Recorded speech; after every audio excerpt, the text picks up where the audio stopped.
Hello.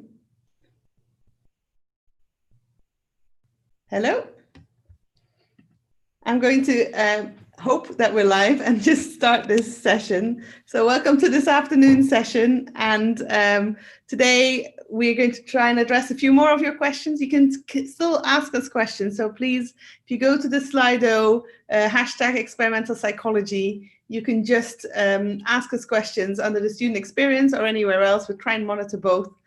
So please do keep asking us questions whilst we're here. We are looking at them.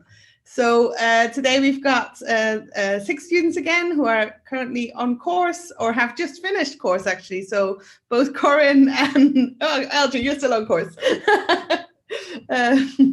But both Corinne and Milena are finally out after 3 years of working very hard for this undergraduate degree. Anyway, so maybe we start with one of the questions about careers. So we've been asked, what kind of careers do you have in mind now, or has your mind changed over the years? And maybe we can add in a little bit of stuff on the career service and so on. So I'll just hand over to whoever wants to go first. Who wants to go on careers? Corinne, there you go. Yeah, I'll speak. So my career plan changed during my 3 years. So when I arrived and in my first 2 years, I was very much focused on an academic research route. And so I did a couple of internships related to that. And then in my final year, I looked at applications for postgrad in clinical psychology. And because I'd done a couple of welfare roles at my time at university, I decided that that was something that I wanted to pursue. So that's what I'm doing in next year. I'm working as an assistant psychologist in a hospital. So a lot of people change. I would say that get involved with the career service. The career service at Oxford is amazing. Even if it's just signing up to email alerts about internship offers or job offers, or you can go visit them and have a one-to-one career appointment where you discuss potential options for you or sort of things that you're considering. So although I think at this stage when you're applying, that shouldn't be your main focus, know that you've got plenty of time to think about different options. If you are worried or you don't really have an idea of what you want to go into, there is a lot of support to start that thought process while you're at Oxford. All right. Milena, what are your plans? You're also now finished. Yeah, I'm finished. So I went into studying philosophy and psychology just because I thought if I'm going to read something for 3 years, what will really be exciting for 3 years and has so many questions that I'll just be interested in for that long. So that's why I did it. There was no vocational reason at all. Really, it was just something I really liked. And I'm actually sort of now considering actually what I would do, which I think is quite nice because I wanted it because it was quite broad and you could do a number of things. So people who do philosophy can go into consulting and not only for big firms, but sort of I'd be more interested in something maybe more sustainability consulting or something like that. And with psychology, you can also really do anything. So I'm actually kind of trying to figure that out right now. That's what I'm doing. But the career service is, like Corinne said, really helpful for that. And I did a workshop in publishing. So you can go into academic publishing or really anything else. And I guess with all the critical thinking and literacy skills that you acquire at Oxford, I feel like you can kind of, if you want something broad and don't know what you're going to do right now yet, you just want to study something for 3 years that you'd like and still have a lot of options open at the end, I would definitely recommend this degree, yeah. Anyone else had any specific ideas when they applied and they've changed, or they never had specific ideas? Initially, I actually wasn't going to apply for psychology. Before I was considering applying for medicine, and then I sort of made that decision quite late, I should probably apply for medicine I think 4 or 5 months before the deadline. And obviously if you apply for medicine, you need to have some work experience, and it was difficult, or it's really difficult to find work experience in less than 2 or 3 months. So then I wanted to apply medicine mainly because I was looking to go through the route of doing some neuroscience or seeing patients with specific deficits and things like that. So then one of my career paths now that I'm doing experimental psychology is looking at going into clinical psychology. So that's one of the paths I'm considering. Another path as well is to go back to doing medicine as a postgrad. So doing postgrad medicine. And then I am also thinking about doing like pursuing an academic career or doing some research, but that's dependent on whether I actually like doing research. Because obviously, prior to going to university at sixth form, you're not really publishing papers or doing really big research projects. So unless, I don't know, maybe someone is, but I certainly wasn't. So then in your third year, you do a research project, and I, depending on how that goes, will decide sort of what I wanted to do. It's probably worth mentioning graduate medicine, actually, and I've known quite a few people who've gone on to do graduate medicine. So, you know, you should choose your undergraduate degree as what you're most interested in, but then there's still paths to go into different directions as you finish. What about you, Safira? What's your plans, or what were your plans? Yeah, so at the moment I'm wanting also to go into clinical psychology, but that did kind of change. I'd always been interested in it, but I wasn't sure whether I would be suitable for it, and it seemed like quite a long process to get into it. But actually, so as Corinne said, it's actually really worthwhile trying to use any contacts you have at the university and speak to people. So I spoke to someone who'd just done a clinical psychology lecture during second year, and because she said that she was a professional clinical psychologist, so I just kind of talked to her about her job and what the route would be like, and it made me realize that I can actually, it's not that lengthy at all, and like that it's actually would be a really enjoyable experience and process to do. So I'm considering doing that a lot more now, but I did also consider consultancy, and again I worked a part in so the career service offer a student consultancy project where you work with like a real organization for a few weeks to try and deliver a solution to some problem that they have, and I did quite enjoy that as well. So, but I think it's also worth noting that you know, this isn't a vocational course, but also you're not tied to any particular career in your life. Like there's definitely an opportunity to move around. So just because I'm thinking about going into clinical psychology now, I might in 10 and 20 years time realize that I want to change it up and do something different. So I think that's completely fine. And doing this course, because like as Milena said, it is quite flexible and it does open the doors to a lot of different things. There's a lot of room for flexibility. So that's kind of what's great about it not being such a vocational course, because it both is and isn't at the same time. Like it allows you to do quite a few different things, which is cool. Brilliant. So shall we move on to another question, which I think is on the minds of many? What's your experience of online teaching? So this term, all your lectures were online, and it's definitely possible that some of the lectures will be online next year as well, and maybe even in the future for people who are applying this time around. So we don't quite know what's happening, but for those who are concerned, maybe what's been your experience of this online teaching and online tutorials, I imagine as well. Who wants to go? Go on, Jamie. Sure, why not? Yeah, I mean, I've had a really good experience with it for various reasons, which I won't go into. I didn't have many, in fact, I had one lecture a week this term, so that was really easy. One of the positives is that they were pre-recorded, so I could kind of like look through them multiple times and pause them and write my notes and stuff, which was really useful. I also have recorded lectures for like on my student support plan for a separate reason. So I was able to actually access like previous lectures as well and do something similar. But certainly having recorded lectures is really useful. I think having tutorials online is not like as good, because ultimately the experience in person is always richer and it's always kind of more personal. However, it was a really good replacement. I had 2 tutorials a week throughout the entire term, and all 16 of my tutorials are fantastic. And I think we really got stuck into them. So for me personally, I think it was a really good experience. That said, I know some people have classes which are kind of normally about 10 to 15 people, said it was slightly worse because you kind of start to lose that natural bouncing off of one another, which happens in seminars and classes. But I didn't have any of those personally, so for me it was fantastic. Anyone else who had actually our exams online, right? You guys had exams online, Corinne and Milena. Milena, how was that? Okay. I mean, it's kind of hard to judge, I think, for us. So just to clarify, Corinne and I were literally in our last term, which is probably the most important in your whole Oxford degree because it determines like a whole chunk of your grade.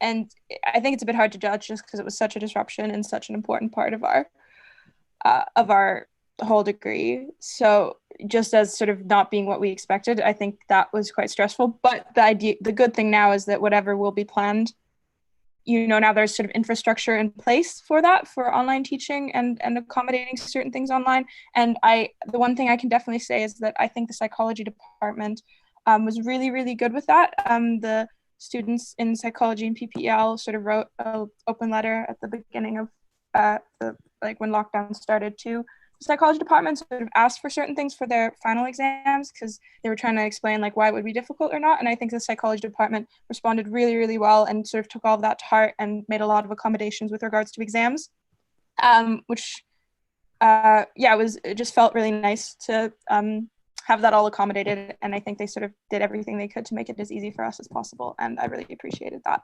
So that's sort of my experience of online teaching, is doing these quite important exams online, but I felt like the department took that into consideration for everyone. Yeah, I completely agree that the department did a great job at considering our feedback and making it as comfortable as possible for us given the circumstances.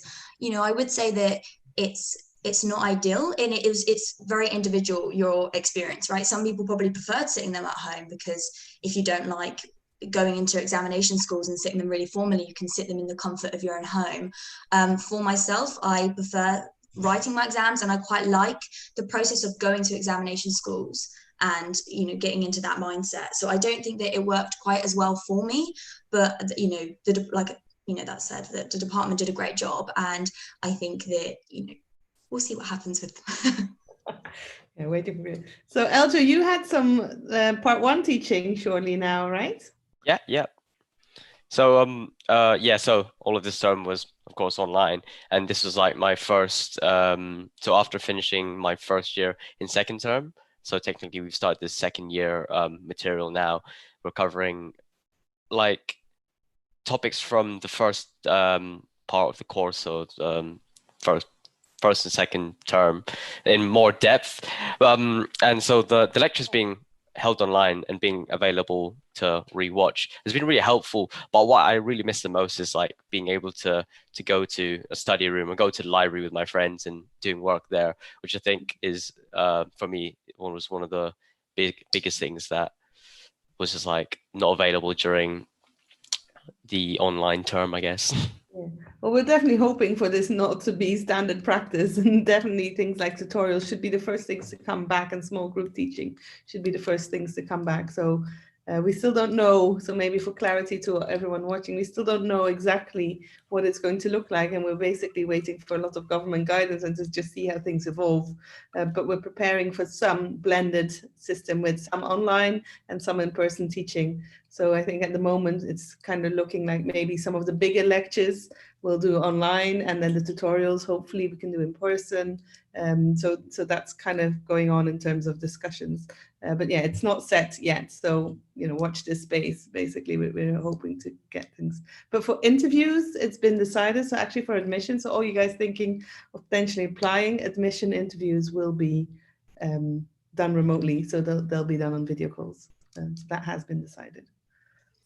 Right. I would also add that at Oxford, a lot of our reading is available online, and that didn't just happen during the pandemic and lockdown. That's always been the case. Some people really like getting the books out of the library. I'm probably one included with that. It's quite nice having the hard copy and being able to, have it around you. But during this lockdown, that was really beneficial, and that's a great thing about the libraries, that a lot of it is online access, especially for the journals. As part of being a student at Oxford, you get access to most journals really, so that wasn't an issue. Although it's not as nice being able to go to the library and having that study space and having access to the books, we weren't hindered in that sense of our ability to read widely and complete the reading list.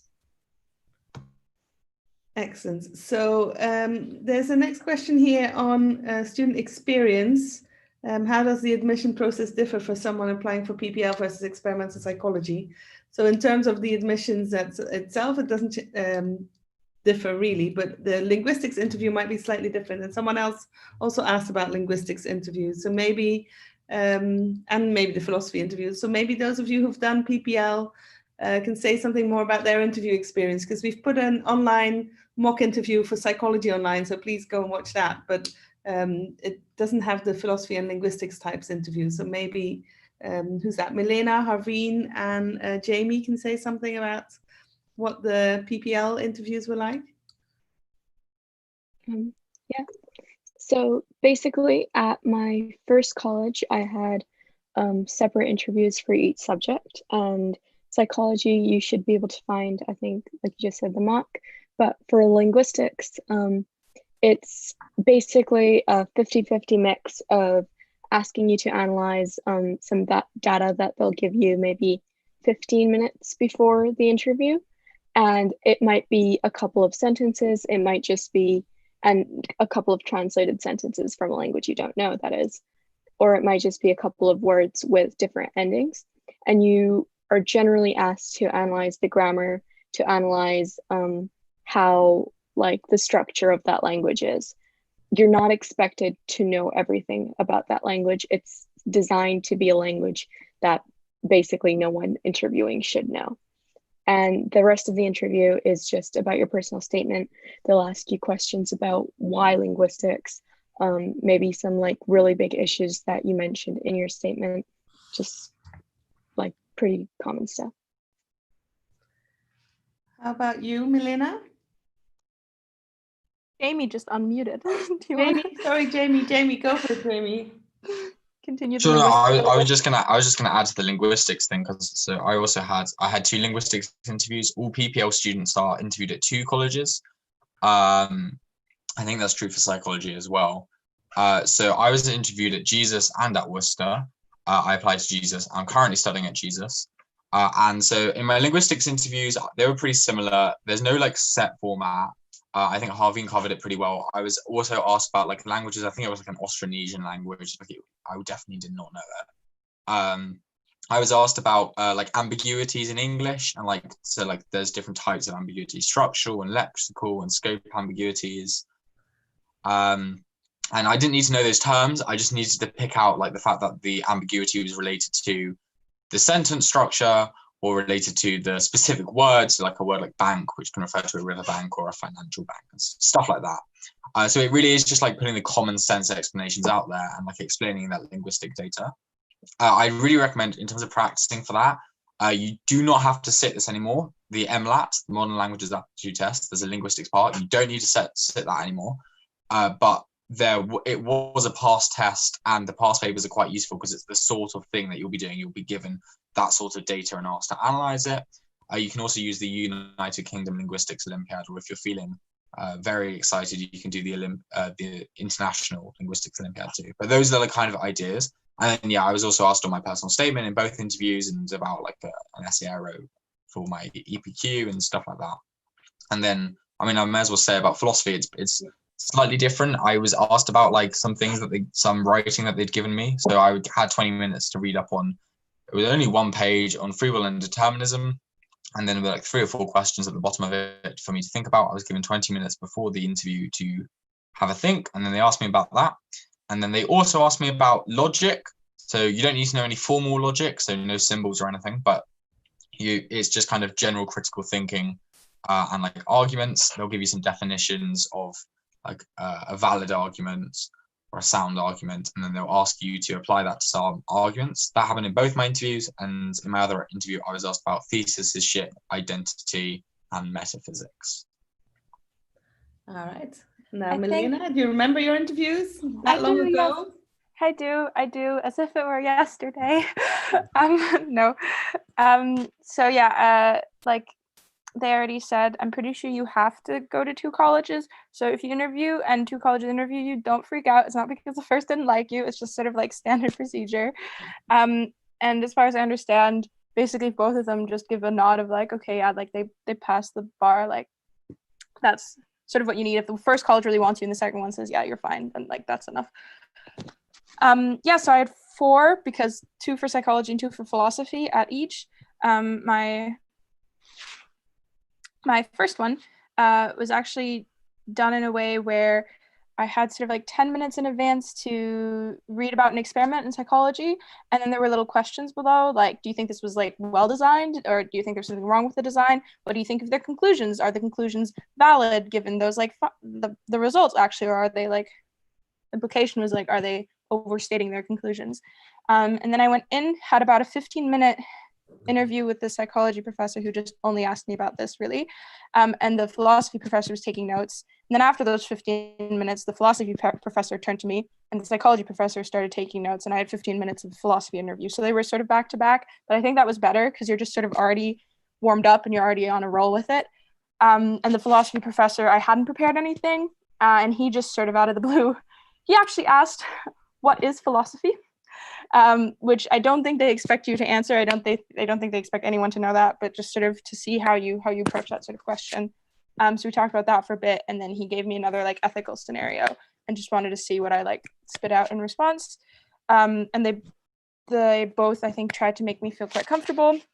And then for my other interviews, they were separate. So I had a interview that was only philosophy at New College, which was not the college I applied to. It was the second one.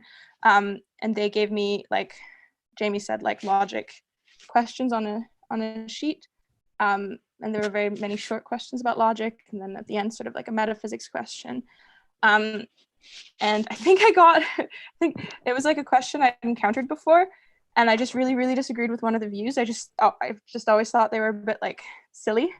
And I think I got quite like enraged about it. And I was worried that I was freaking the interviewer out. But I think it was okay because I got very like caught up in that conversation.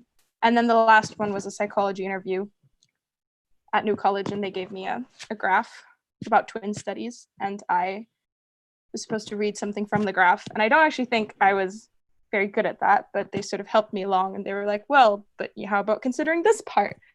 And that really helped. So keep your ears out for that when you're in an interview, because they do kind of give you hints, and you're not just supposed to be saying things, you're also really supposed to be listening.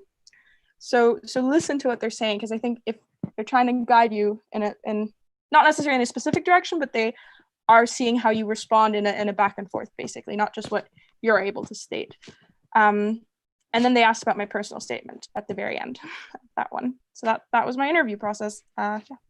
Excellent. So I think aside from the interview process, the admissions process is exactly the same. So we just get more interview information from the different subjects if the people are doing PPL or EP, but otherwise the process of admissions is exactly the same. We kind of also, I mean, we've had a few questions coming in about colleges. So people asking which colleges people are in and how does applying for college work. And, you know, so although this is a course one and you'll get loads of stuff on colleges in the college ones, it might be worth just briefly talking about, where you are, why you chose it, and how does the whole system work, because it is quite complex. Just a quick question to everyone here. Did anyone actually get into the college they applied for? I did. Is it everyone apart from me? Okay, so I have the unique experience here, I guess. So not unique at all. There's many people. Well, yeah. Yeah, no, I think it's 50-50, right? Yeah. Okay, cool. You're not unique. But yeah, basically, I applied for Worcester College, but I had 2 interviews at Pembroke and 1 at Worcester, and so I was pulled to Pembroke College where they gave me the offer. So now I'm currently at Pembroke College. And what I'd say actually is that no matter what college you get pulled to, I think the actual like terms of course, it doesn't differ college to college. Your experience is basically the exact same, because you'll have tutorials at other colleges and you'll meet and your lecturers will be with the same people at the other different colleges. But college life actually I think differs college to college quite a lot. Like what I found really weird is that at Pembroke we have like formal hall where you have to come in and usually you serve yourself, but for this one it's to sit down and then people bring the food to you, which is quite new for me at least.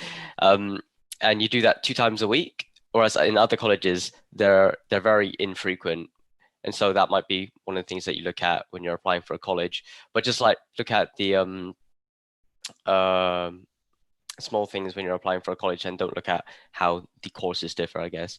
Yeah, Or and realize it's just a specifically. preference, because you may Yeah. well be interviewed somewhere else, and you may well be given a spot somewhere else. Someone asked, "Oh, what if you get an offer that, you know, at a college that you don't want?" And I thought, what? But they're all wonderful. They're all nice. Yeah, no, actually, because I did get pulled to Pembroke at first. I was like, oh, I kind of like Worcester because it was like, yeah, it was a really big campus, had really nice grounds, and then there was a big college, because I didn't want to like have to get to know everyone, I guess. So like I didn't want to stand out. But then being at Pembroke, which is a smaller college and it has smaller grounds, I actually really enjoyed that sort of environment and like getting to know everybody, and then just being able to just walk everywhere within like 2-3 minutes. Like my tutorials, a lot of my tutorials were in college, and I could literally just wake up like maybe 3 minutes before. But obviously I didn't wake up 3 minutes before. I left some time at least.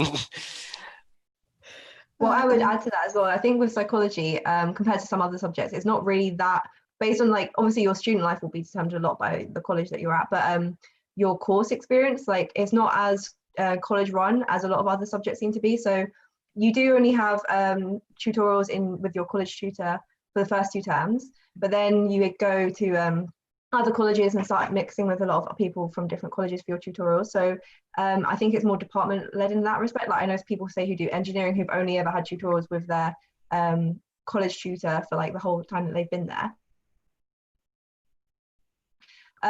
So I'd say that, but yeah, I do think that colleges, it was weird because when I was looking at them, so many of them seemed so like the same on paper, or there's only sort of like arbitrary differences, like what size they were and things like that.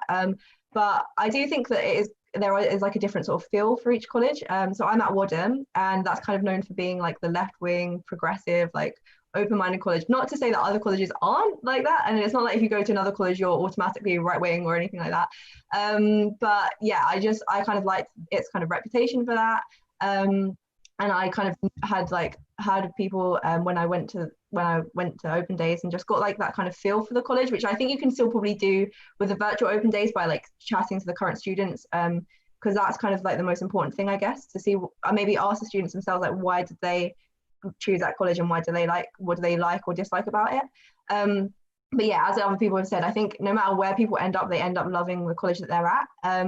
And have the sort of pride of their college. So I think it doesn't matter too much. And there are like quirks of every different college, but yeah, a lot of them, I mean, for Oxford, because it is such like it's quite a small sort of medium-sized city. So everything's within walking distance and cycling distance. And so, yeah, I don't think there's a huge amount of differences, but I don't know. I think you end up loving which college you're at. So obviously I'm going to say Wadham's the best, but. Does anyone want to speak out for some other ones? Well, I'll speak out for St Anne's, but I'll also add, like, in relation to that question, if you don't end up liking your college, like, I don't know any person that's been in that position. I've never met anyone that doesn't rave about their own college, but it is a choice how much time you spend in college. So obviously you can live there if it's offered all 3 years. Some people only live there for a year. Some people spend all their time in college. They go to their college library, they go to their college hall, and they love being there. I, for one, loved my little home at St Anne's. But some people spend a lot of time with friends at other colleges. They might do sport or an extracurricular where they met people at other colleges and they'll go visit them there. Or they might live out, or they might enjoy going to different libraries outside of college, or go to work in the department. Not that we have a department building, that's another question. But yeah, I would say that it is kind of your choice how much you integrate into college life. And I would recommend integrating as much as you can, because that would probably create the best college feel and you'll feel more at home there. But in the same, like if it's you can spend a lot of time at a lot of different colleges and meet people outside through your course or something else. So it's not the be all and end all. If, for instance, you don't find your friendship group in college, you can, the whole of Oxford is open to you to meet friends and to settle there. So it's not the biggest thing. Oh, that's good. Thank you. Anyone else? Yeah, I mean, I'll speak. I applied to Jesus. I'm at Jesus. I really like Jesus. I obviously think Jesus College is the best. But I mean, so when I went to the open day 2 or 3 years ago, whenever it was, 3 years ago, I imagine, I was like on a mission. I went and saw, I think, 9 or 10 colleges when I was there, as well as like 4 departments. I was really on a mission. I actually didn't like any of the colleges I went and saw, so I didn't apply to any of them. I applied to a different one entirely because I knew a couple of people there who told me about it, and I really liked the sound of it. I felt like it was really all-rounded. Now that I'm looking back on my decision, I think the things that you should take into account are probably accommodation and food, most of all. So I have like reasonably specific requirements with regards to food. So I'm glad I got a college where the food has been really good and I can cater in second and third year. And accommodation is also really important. So my college guarantees that they will provide accommodation for 3 years. And I didn't really want to mess about with like finding your own accommodation. I know a lot of people really like that. That just wasn't for me. So I'm very appreciative of that fact. I also think Jesus has a great location. So yeah, when I'm running late, I can roll out of bed and get there ASAP. But I think like ultimately, as a lot of people say, college, it will affect your life, but no matter where, it will be a positive effect. Like wherever you end up, it'll be good. You'll like it. And yeah, I do want to stress like one thing in particular is that this is somewhere you're going to be living. So don't really think about, like, I know some people think about like academic reputation. I would say just ignore that entirely. That's ridiculous. You're at Oxford, they're all academic. And like it's much more important that you apply to like somewhere where you're going to enjoy living there. Like if you're not going to enjoy being there and amongst people, that's not gonna go. So don't think about academics. It's a load of rubbish. You can do amazing from any college.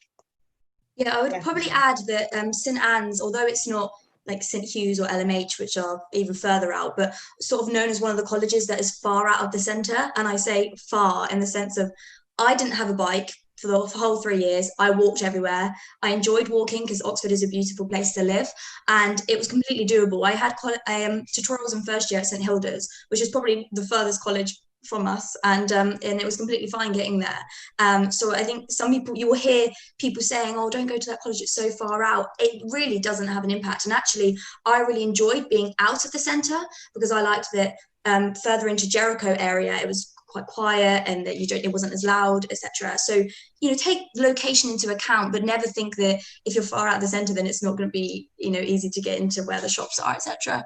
I would also include welfare as an important thing for me when I was applying. So because I had some worries about going to Oxford, I knew that there was high pressure or there was a high workload and all those different reasons. So I looked a lot into the welfare structure at each college, and each college will have an amazing welfare structure, but it will be different. So what members of staff they have, whether they have a dean of welfare, whether they have a counsellor or not, does vary. So I think that's something important to look at if that's something that's going to impact your time at university. I'm just gonna talk about my college and toot the mature student college horn for a second, which is that there's one college of all the colleges in Oxford which is exclusively for students that are 21 when they start. So you could be applying when you're 20. And it's also worth noting that if you are in that age group, like when you're applying, that you would be 21 by the time you start, that college is probably actually going to pool you because they have dibs on anyone who's at least 21. So if you apply somewhere else, they'll probably interview you as well. And yeah, it's the smallest college, but I think it's absolutely lovely. And it's a very strong community, and you eat in hall every day together. So you have 3 meals together with the people. And because it's so small, everyone knows each other. And I chose it for that reason. I visited it and I sort of really liked that it seemed like a place that was really open-minded, and not that there is a stereotype of the traditional Oxford, but it sort of reminded me that is just a stereotype and a myth sort of, and I really like that. So there were a few questions just today about like gap years or no gap years, and yeah, so there's like a whole college basically like dedicated for anyone who maybe isn't 18 and coming straight from school, and I thought it's worth flagging that. Definitely. So who have we not heard from? Harveen, where are you at? Oh, you're still muted, I think. Oops, sorry. So I was actually I'm at St. Hilda's now. It was my second college, but I applied to Brasenose mostly as an international student who didn't do enough research, and that was the first college that popped up on the university forums, and I applied, and it was great, right? a lot of people, when I think they hear about St. Hilda's, similar to St. Hugh's and St. Anne's, people talk about how far away it is. I had to walk like 30 minutes to school. A 10-minute walk will not kill anyone, and I can promise you this. Anything else about colleges? In terms of, I think, what I really appreciate about St. Hilda's is definitely kitchens. So look for kitchens. If you want to be able to cook your own food, that'll be important. And some of the colleges will have, won't have those facilities, basically. Yeah, And to other reply than that, to all the colleges are great. Sorry, just to reply to another college question someone asked, you can apply to one specific one, or if you're like kind of not sure what one you want or you don't really care, you can kind of just do potluck and put in an open application. And I'm not sure how that works behind the scenes, but they kind of have some sort of process going on when they can like select you based on, I guess, how subscribed they are that year or other criteria.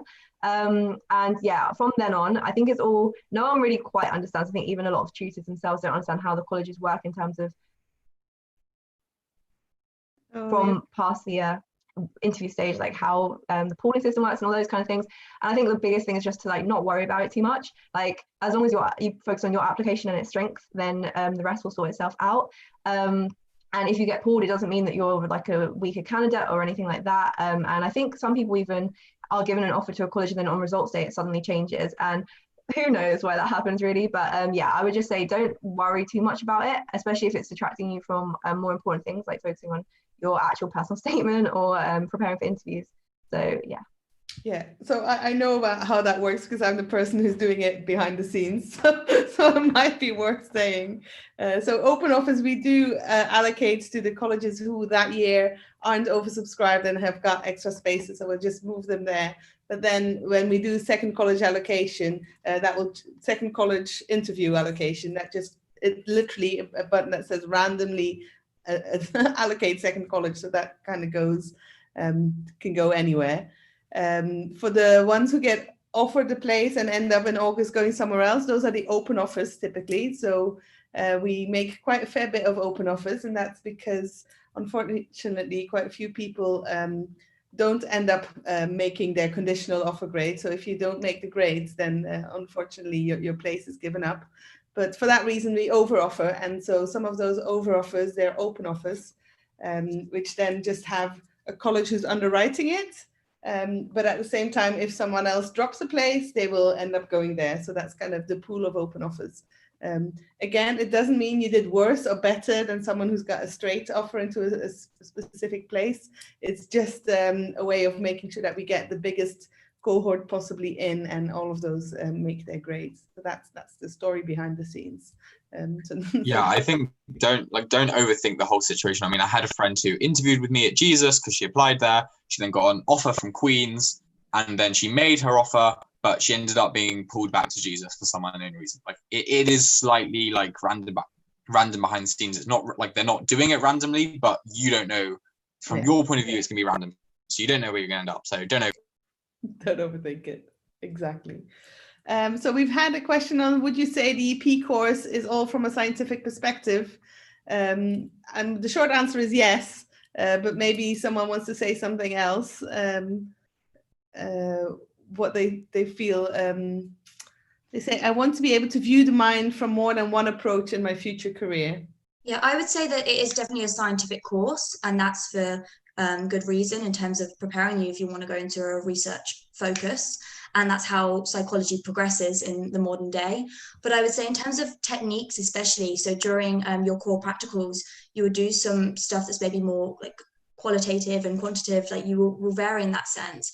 And you'll look at interviews and how you can go through clinical interviews and maybe deconstruct those. So there are different techniques that you will look at. It's not all scientific in nature. And that's same for your research project, right? You can do a neuroscience project, or you can focus on a behavioral technique, or maybe you could do something that is more qualitative. So there are different techniques in that sense, but I would say that it is heavily science focused. Yeah, there's not much in terms of like the history of psychology, although you might learn a little bit to build a foundation of a module.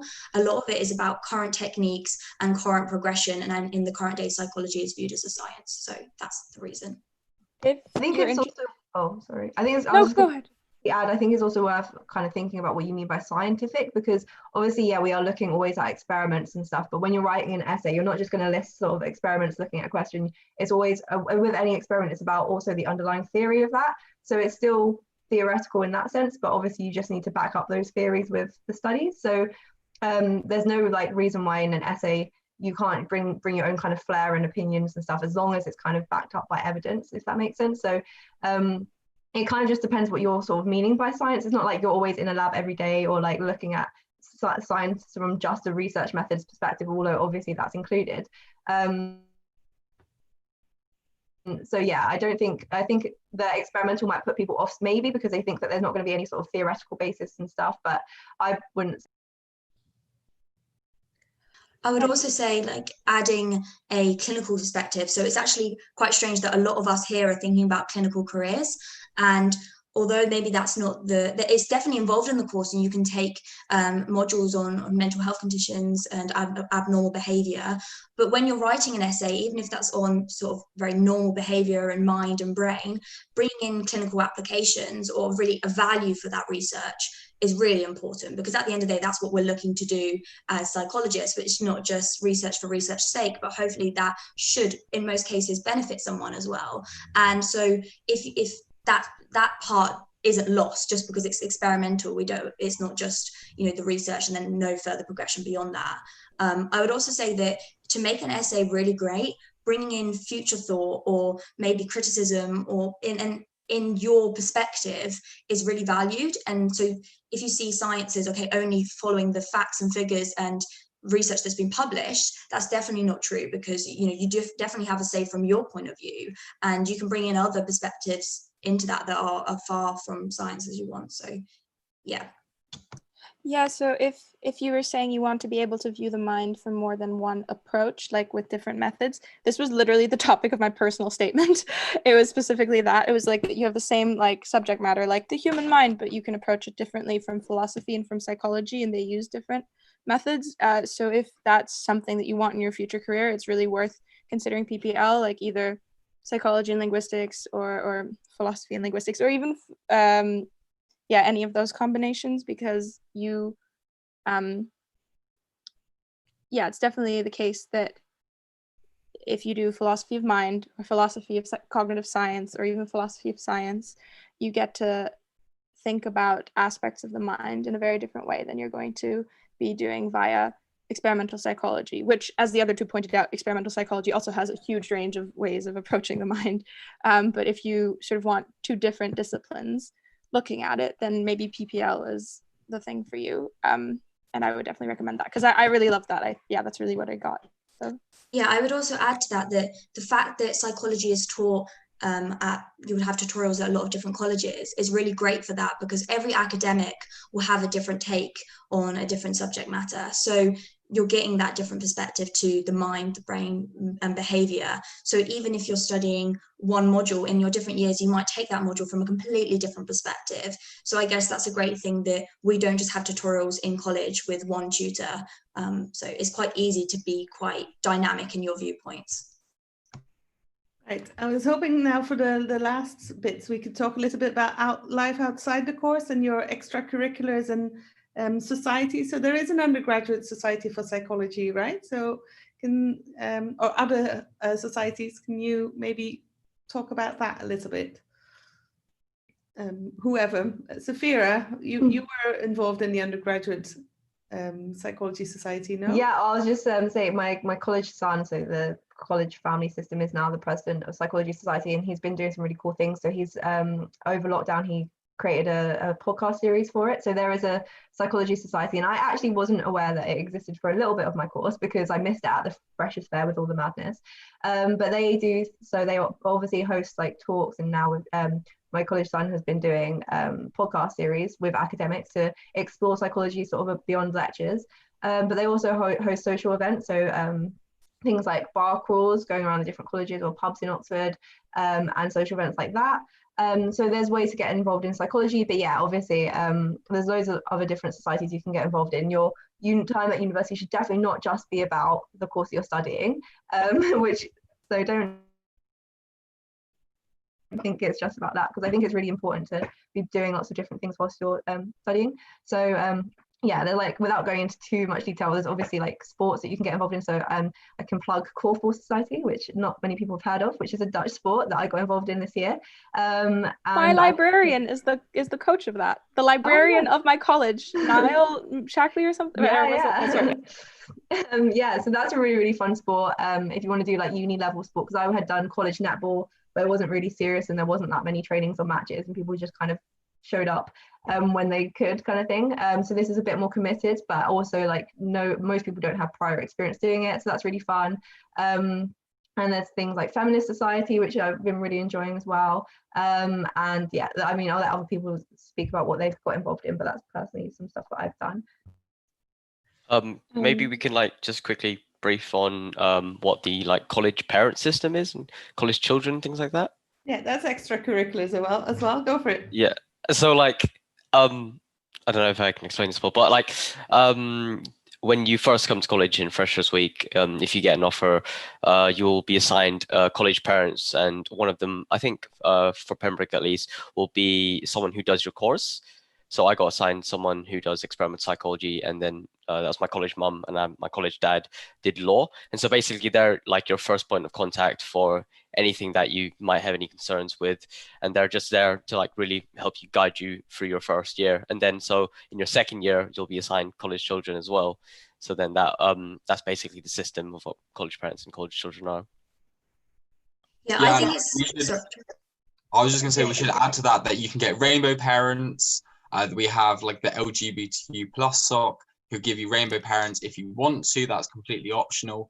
You can also get BAME parents. I think there's international parents at some colleges. So that there are loads of options, and if you have like a specific area you want to get supported, and there are lots of other like types of university family you can get. Yeah. 5 family. So say something. Oh, sorry. Maybe just I was just going to say something about my like extracurriculars and what I do. Shall I like expand on that?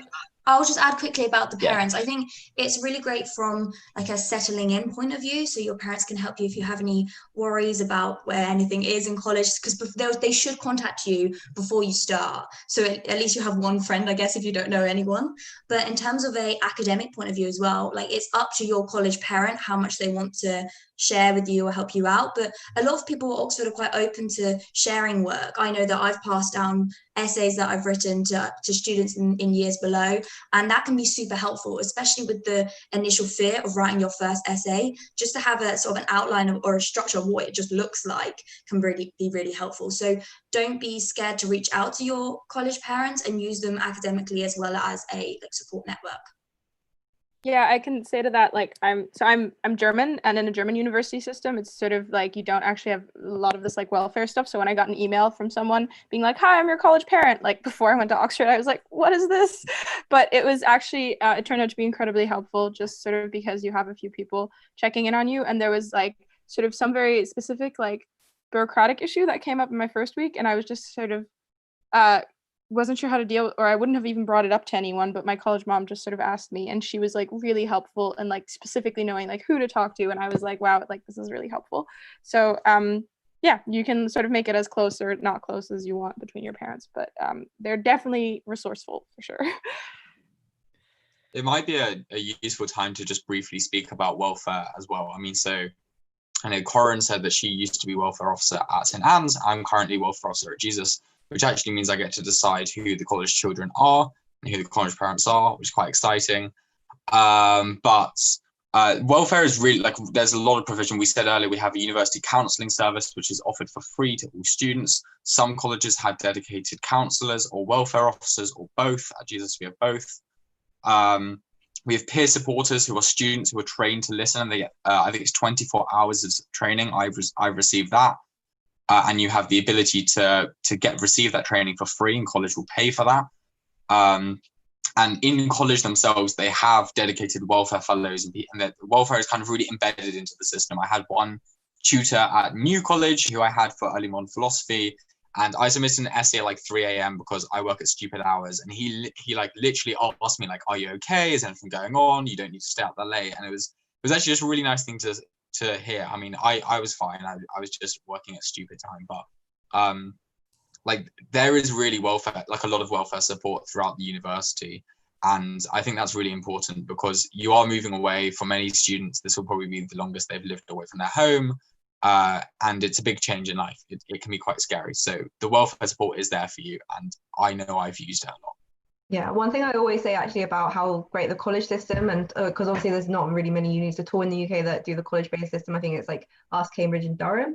And I think what's great about the college system is that you have this wider community, obviously, as a university level, but then you have the colleges, and being able to take care of the welfare of such a smaller number of people is obviously a lot easier. It's less likely that people like kind of slip through the net and don't get noticed. Whereas if you're at these big universities where, you know, there's like thousands, like so many people, not hundreds of thousands, but, you know, like dozens of thousands of people, and they're all spread around cities and stuff, it's a lot harder to notice, I guess, if someone's just not coming out of their rooms or they're really struggling with work. And having the tutors as well, obviously the tutors aren't kind of like welfare in their role, but they often can take on a welfare kind of role for the students that they have. So my tutor in first year would always do regular check-ins with us, and when I thought we would just sit down and talk about work, but she'd actually ask like, no, are you okay? Like, how's things been going for you? So that was really, really useful. And yeah, I just think having like that close-knit kind of community that you have, obviously some colleges are bigger than others, but even having like 500 people as opposed to just 11,000 wandering around the city is like a lot easier to keep everyone kind of close-knit. So just big up for college systems, basically. Any additions on other extracurriculars and clubs and student life? Eljo, you were gonna say what else you were doing at one point? Oh yeah, so I joined the MMA club, which is like quite recently formed club. I think it's only like 2 or 3 years old. And so yeah, there because I come from a background of doing sports, which are mainly martial arts, and so I looked at doing a couple of different martial arts at Oxford, and then there are so many. You can literally, there are so many martial arts. You can find a club for you very quickly, and particularly at the MMA club, or most of the clubs that I tried to that I looked at, even if it's not in Freshers Week, you can just go and attend them and go for a free session. They're all really welcoming, and so yeah, I just say just try out as many sports or any society, even if it's not in Freshers Week. Yeah, I would say that in my final year, so I grew up dancing, so I did like classical ballet and tap and modern, and I gave that up just before my A levels just to focus on my exams. And I found that when I came for first year, I was so worried about achieving academically and proving myself as an Oxford student that I didn't really pick it up. And when I went to Freshers Week, I thought, oh, maybe I will, but didn't. And then in my second year and into my final year, I started going to dance classes with the Dance Society, and actually that was the happiest time when I was at Oxford because I had my balance. So I guess it's okay if it takes you some time to find that. A lot of people put pressure on Freshers Week and that first sort of week, month that you're there, but you can pick stuff up later on. And I definitely think make some time for yourself, and that doesn't have to be an extracurricular, that can just be chilling with friends, but it does help to have something additional. And that wasn't a blues university level sport, that was just something I went along for fun. And have you there are loads of activities. I played the trombone, so I've been in like three or four different orchestras, jazz groups. I've done a cappella, even though I've never sung in my life. There are loads of choir opportunities. That's not for me. I can't sing. There's also journalism, magazines galore, all of which I've kind of been involved with. I do ice hockey, running, and there's also lots of charity initiatives. We spoke about this a little bit yesterday, but Staffy mentioned Oxford Hub, which is really good if you're on a Lloyd scholarship or one of the related scholarships. But it's also just really good for volunteering. There's Pink Week, Oxford Rag, Inter University, Schools Plus, like the list goes on. I would be here all day if I mentioned all of them. But yeah, there's a lot. And no matter what you are interested in, there'll be a university society for it. And you can probably create one. Yeah, or you can create one, exactly right. Yeah, you just need a certain number of people. Honestly, anything you can think of, there'll be a Doctor Who society, I think I saw in Freshers Week, a tea drinking society, wine and cheese probably, yeah. And obviously there's like political societies as well, and so yeah, we couldn't list them all, and you can make your own. So I'm just going to mention the Language Center as well, which is sort of one of the Oxford institutions, and I did French classes there. My college will cover it for you. I think most colleges have some sort of policy like that. So if you go on the Language Center website, it looks like you have to pay quite a lot, but basically what happens is if you do it for a year and you actually do the whole thing, and you give the receipt to your college, they end up paying you back, which is really great. Yeah, and they're really useful, and they're once a week. And same as Corin, actually. I remember in my first year, I wasn't going to do it, because I was like, oh no, academics, Oxford, like I need to focus on my work. I can't do French. But my partner who'd done like music at college and had actually sort of given up doing like a side instrument in like piano, because he wanted to focus on like on academics, was like, don't do that. Like whether you ultimately get like a 69 or a 70 as your final mark, like you have a language alongside that, like that's worth so much more than like 1 or 2% of a grade. And so I Oh, it looks like we've lost that with your... Oh, you're back. No, Milena's frozen again. Okay. I think we're nearing the end, but it might be, we discussed this a little bit last time, but the question about what's the perfect ratio of downtime to study time at Oxford? You know, what do you guys think of this divide? Yeah, I mean, to be honest with you, if I knew the answer, I'd tell you. I don't think I found a perfect work-life balance yet. It's very much a work in progress, like in life generally. Like it's a difficult one, and I know when I started off, I did the opposite. I threw myself into a little bit too much, and then for my exams, I kind of stopped doing everything, and yeah, you kind of swing between them, but you do begin to find a work-life balance and get into a routine. And like I'd say in the last couple of terms, I've really found a really good work-life balance, and it ultimately comes down to the individual. Some people, they want to work hard, do their kind of 7-8 hours a day, and then take their weekend off and spend the rest of their time chilling with friends and maybe going out, and that's like completely fine. And then there are some people who don't really want to do a huge amount of that, want to get stuck into loads of extracurriculars, or want to spend a bit more time on their work, and like kind of all of that's fine. It differs per person, and I think one of the best things about Oxford is the fact that it will like encourage you or force you to kind of find that and to explore that medium. And then lessons for life, right? To understand when, we all, I mean, even now, I still have to look for a work-life balance. Everyone has to look for a work-life balance. So I think it's a lesson for life, and you start that at university. They say it's meant to be like a full-time job, but obviously in reality, it doesn't really work out like that. I don't know anyone who would just do like like start work at 9 and then finish at 5 and then that's it. Like, and then the next day and then don't have the weekend. Like, I think what's great about university as well is because you can kind of fit around, as long as you're putting hours, like you can kind of fit it around like the extracurriculars you do. So obviously because clubs and stuff meet at different times, like as long as you're meeting the deadlines and stuff, you can kind of tailor it if you prefer working on weekends, and you can do some more work on weekends and less on the weekdays. So like there is literally no perfect ratio or perfect amount. And I think it depends. Like I realized as well in first year, I would be sitting down reading. I think we had a question as well about like, how do you find reading for the subjects? And I would like be sitting down trying to tackle this reading list and be like, just trying to get it done and be reading 40 pages of an article without absorbing anything, because I wasn't actually engaging with it and understanding it. So you can work hard or you can work like smart, I guess is like what I'm trying to say. Like, just because you're sitting down working 10 hours doesn't mean you're doing anything very well. And like linking that to the reading list as well, like you can be selective with what you take on the reading list, and trying to actually make sure you're reading it properly rather than just trying to like read it for reading's sake. Because I was definitely guilty of that in first year and wasted so much time not understanding stuff. Yeah, I was gonna say, at least as a work-life balance across the years, I would definitely say like make use of first year, and first year like your prelims don't count for your final degree. So I would say like make sure you sort of connect to the people in your college and sort of find your footing, and that's totally fine. And first year doesn't have to be the year where you have to like super excel. Like as long as you're like getting along with the work and obviously like focusing on it, like you that might be the year. And like a tutor actually recommended this to us, was like, this is the year that you can just sort of like, you know, find your footing, and you don't have to be like working all the time. And you'll have enough motivation to work because you'll be new at Oxford and it'll be so exciting and new. So that's sort of what I would think about that as well. All right, so we're nearly the end. So I just want to do one more question, which I think is quite an interesting one. What can I tell my parents to convince them that EP and PPL is a real subject? So a real subject with good prospects later on. What would you say?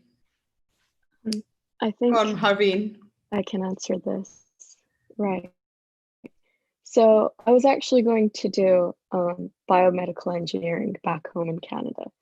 So PPL was a very different route, let's say. So my parents were like, you know, when I sat them down and I was like, oh, I got in, that was definitely something where they were like, but you were going to have a job in 3 years, a very good job and a very clear, safe route to a career.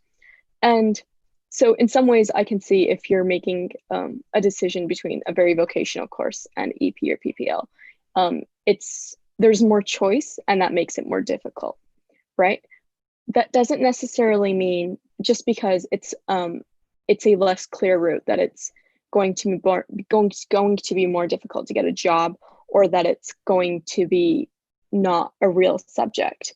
In that like it's a really great course. You're studying the brain, right? And this is something that is going to be the topic, I think, of most of human advancement in the next couple centuries. Like this is literally the frontier of scientific research, right?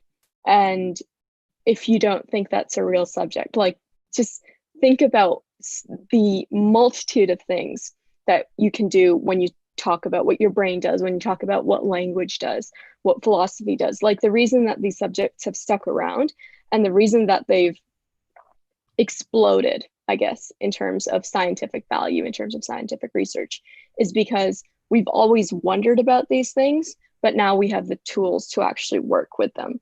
And what this degree does is it equips you with the knowledge and the background and also those tools to be able to say, hey, let's look at how I'm able to pick this cup up, how I'm even able to say all the things that I'm saying, how I'm able to talk with people. Like all these basic questions about humanity studied in a very scientific, in an actual like tangible manner, I guess. I'd also add to that, like if you go on the website and check out the statistics from Discover Uni, I believe is at the bottom, it says something like 95% of experimental psychology students are in work or doing further studies 6 months after finishing. And for PPL, the figure is 85%. So with regards to jobs, like you can get them. I imagine that the 5 or 10% who don't actually often choose to take a year out after the university experience. So actually, to be honest with you, if you want a job via the career service and via the fact that you've gone to a top university and got a good degree, you will be able to get a job in something that you're interested in, which is something probably more important, quite frankly. Yeah, I would add that something that I always get when I was welfare rep, so I helped at Freshers Week, I was helping students and their parents move in, and parents would always ask me, oh, you know, what do you study? And I'd say, oh, psychology. And they would go, oh, you can read my mind, you're judging us already. And I think that would always be the perspective that I would get. And people would make those kind of comments. And I would say the best thing to do is I would always go back and I would talk to them about it. I would go, actually, this is the kind of things that I study. And actually a lot of them would be left quite speechless, especially when I spoke about my advanced options in final year. People would go, wow, especially where I took a lot of biological modules and a lot of neuroscience. I think that is the best way to do it. I think maybe empower yourself as a psychology student to change that stigma while you're there. And the best way is to talk to your peers about it. I recommended so many of my friends books in psychology when I arrived, and so many of them came up to me and said, that's the best thing that I ever read, and I thoroughly enjoyed it. So use your voice and talk to your parents about the stuff that you've studied or read. And I think that's the best way to change the perspective of this course, because I think we do receive a lot of stigma. And that's probably because of bad science that you hear, popular science that might be put in magazines, which is just not what we study. And it is a science, and yeah, it's a brilliant course. Oh, well, on that note, I think that's a really nice note to end on. So we're going to end this end this live stream, but we will still be on the Slido. So Harveen sticking with us, Safi sticking with us. So we'll still be answering. If there's anything we haven't answered in this live one, we'll answer there. And if there's new questions coming in, please post them and we'll be looking at them there as well. But that's the end of live streaming for us. So thanks very much for joining us, and hopefully maybe see you come admissions time.